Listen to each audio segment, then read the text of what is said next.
started off as a nature center sponsored by the Junior League of Greensboro 60 years ago. Okay. We're our 61st year. And the zoo came about because originally Country Park, which is a park that borders us and is owned by the city, had like a menagerie of animals, wildish animals, on display. And those animals moved to the Science Center early on. So when we were a city-run institution.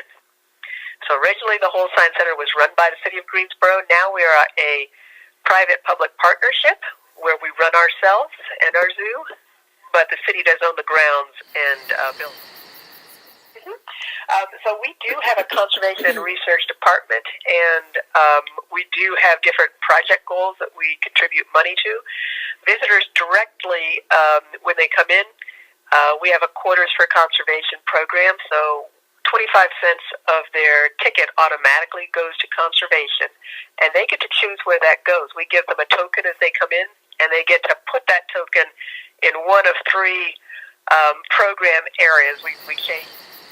Yeah, I'd say originally it was definitely an educational. We've always had education as a major part of our mission, but I think the slant originally was more as a recreational sort of a visiting family spot, and that was before we were involved with AZA or the general conservation group, although that's important. But more and more, I think that is the reason for zoos to exist. Well, we're always looking to do that. For example, we had two tigers here that just died. They were old, and we knew they would eventually die. People don't understand. But with their death, we're taking the opportunity to demolish the blockhouses that they had and replace them with a state-of-the-art backup area that will allow us to have a tiger breeding area. So it'll be better for the animals. It'll be, with the goal of breeding. And we have across these AZA institutions, we have what are called SSPs, which are species survival programs. And those are stud books, basically, that ensure genetic diversity among animals in zoos and aquariums.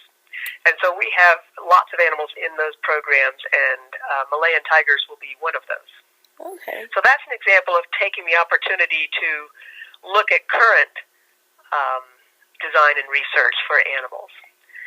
And we do that every time, we can. Yeah. We also have an animal welfare committee with a vet on, that heads that up. Oh. And so that's where we look at concerns from staff and the public, as well as ongoing programs like our enrichment program. Because every single animal that responds to it does get a daily enrichment. Changes. There's always protest, absolutely. Yes. And what bothers me is people usually center on megavertebrates, the really charismatic animals.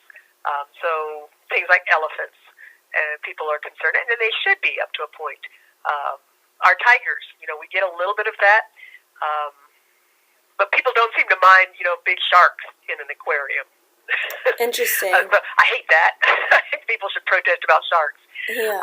However, it's part of that. It's hard for us to respond to. From our side, we try to be as transparent as possible because we are trying to give the absolute best care for these animals. We would love for them all to be in the wild, but that's not necessarily possible. And zoos and aquariums are seen not only as sort of genetic arcs, but also conservation and research proponents.